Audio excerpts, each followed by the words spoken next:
Disciple making, ശിഷ്യന്മാരെ ഉണ്ടാക്കുക. ഡിസൈപ്പിൾഷിപ്പിനെ കുറിച്ചാണ് കഴിഞ്ഞ ദിവസം പഠിപ്പിച്ചത്.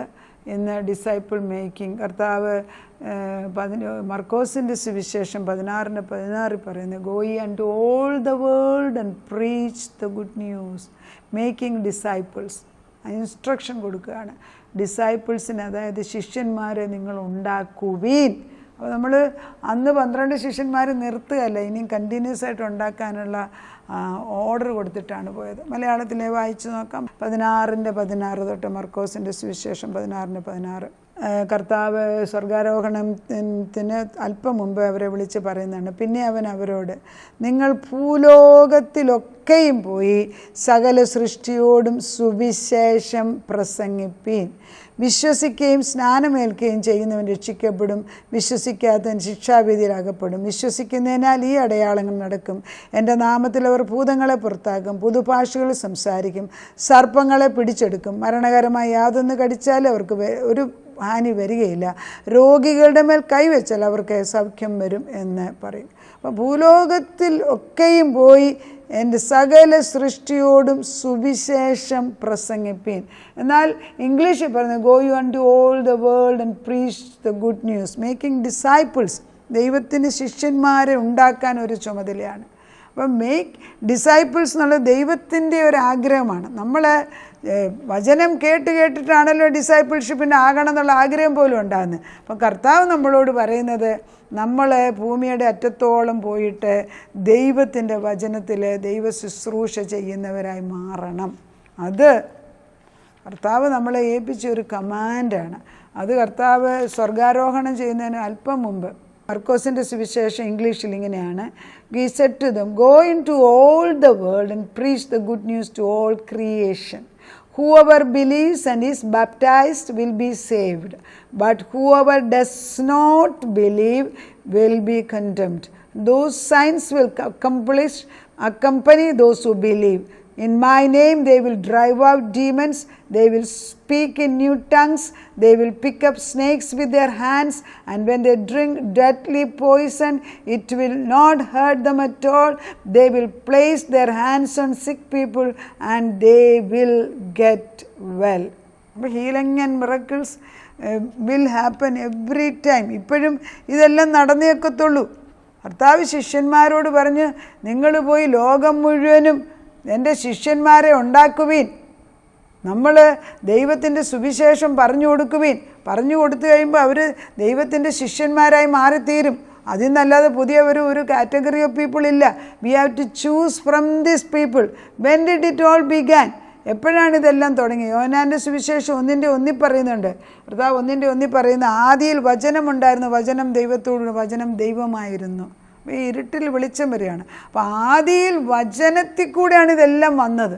ക്രിസ്തു ജീവിച്ചിരുന്നപ്പോൾ ക്രിസ്തു പേഴ്സണലായിട്ട് വ്യക്തിപരമായിട്ട് ഡിസൈപ്പിൾസിനെ ഉണ്ടാക്കി. പക്ഷേ ഇന്നിപ്പോൾ എങ്ങനെയാണ് ഉണ്ടാക്കുന്നത്? ദൈവത്തിൻ്റെ ആത്മവചനത്തിൽ കർത്താവിൻ്റെ ഡിസൈപ്പിൾസായിട്ട് നമ്മൾ മാറണം. ഓരോ വ്യക്തിക്കും ആ കടമയുണ്ട്. നമ്മളെ ദൈവം ഏൽപ്പിച്ചിരിക്കുന്ന ജോലി കർത്താവിന് വേണ്ടി പ്രസംഗിക്കുക, കർത്താവിന് വേണ്ടി സുവിശേഷം പറയുക.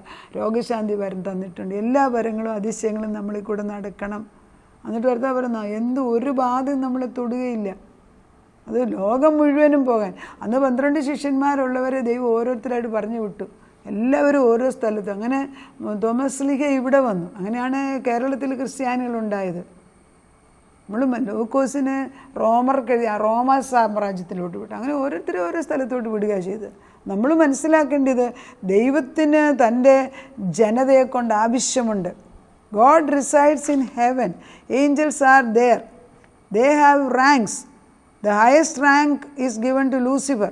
അതായത് സ്വർഗത്തിലും ഓർഡറുണ്ട്, ഭൂമിയിലും ഓർഡറുണ്ട്. സ്വർഗത്തിൽ ഓർഡർ ഉള്ളത്, ദൈവം തമ്പുരാൻ സ്വർഗത്തിൽ സൃഷ്ടിച്ചത് മാലാഖമാരെയാണ്. ആദ്യം ദൈവദൂതന്മാരെയുണ്ട്, മാലാഖമാരെന്ന് പറയും, നമ്മൾ ഏഞ്ചൽസ് എന്ന് പറയും.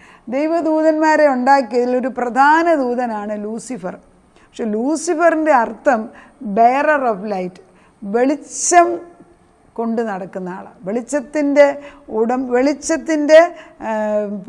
വഹിക്കുന്നവനായിട്ടാണ് ലൂസിഫർ. അപ്പോൾ ഈ ലൂസിഫറിനെ കുറിച്ച് നമ്മൾ വായിക്കുകയാണെങ്കിൽ യെശയ്യാ പ്രവാചകൻ എഴുതിയിട്ടുണ്ട്, എസെക്കിയേൽ എഴുതിയിട്ടുണ്ട്.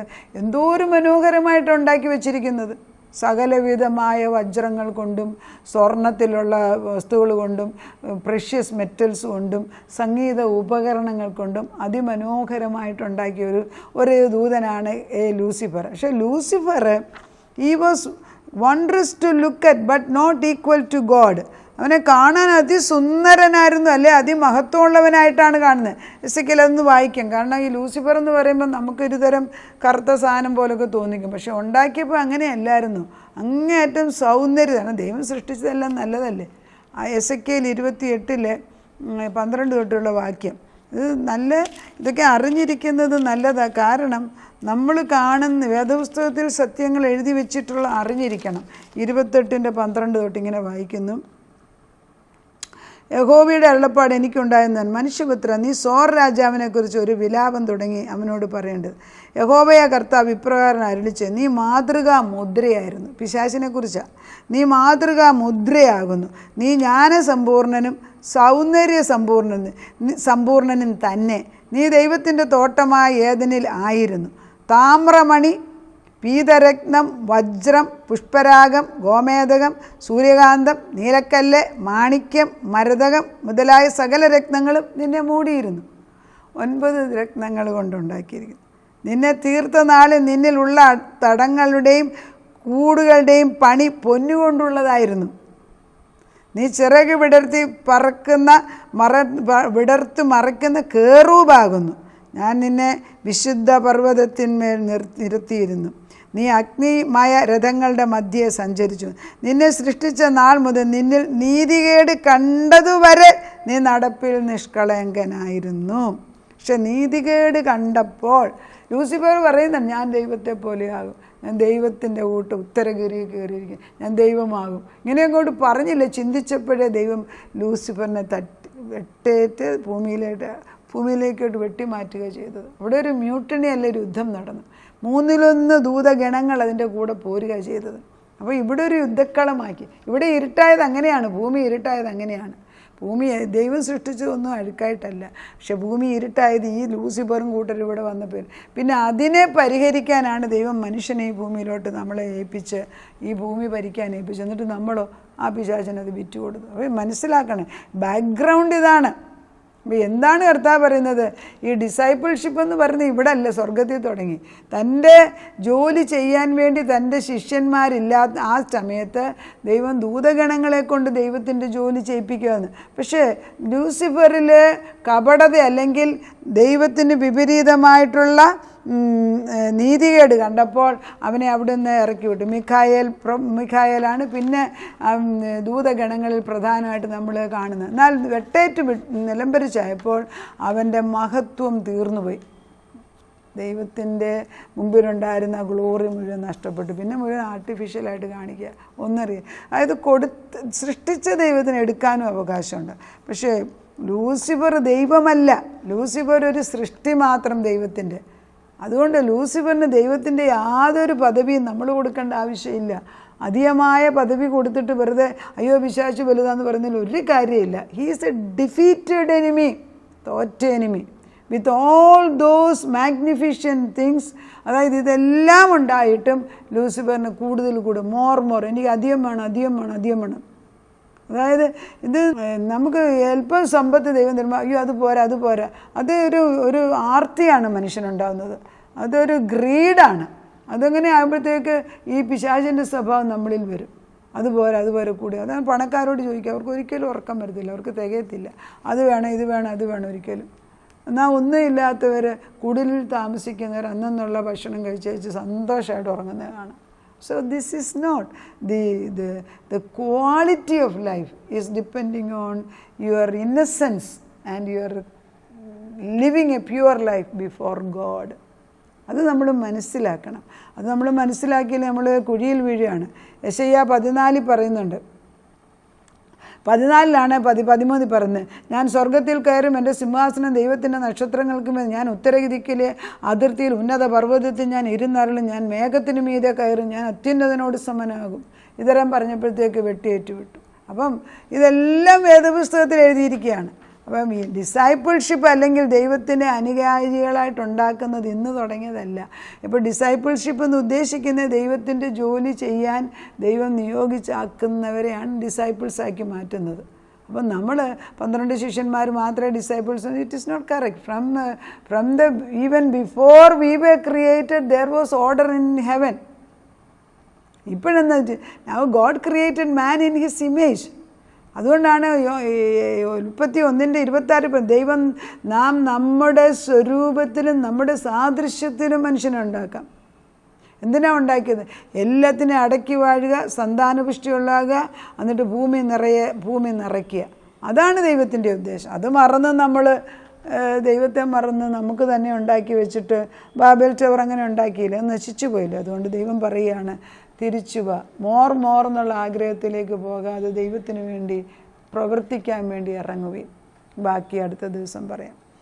നമുക്ക് കർത്താവിൻ്റെ അടിയിലേക്ക് അടുത്ത് കർത്താവേ, നിൻ്റെ സന്നിധിയിലേക്ക് ഞങ്ങൾ കടന്നു വരുമ്പം you have said go you to all the world and make disciples.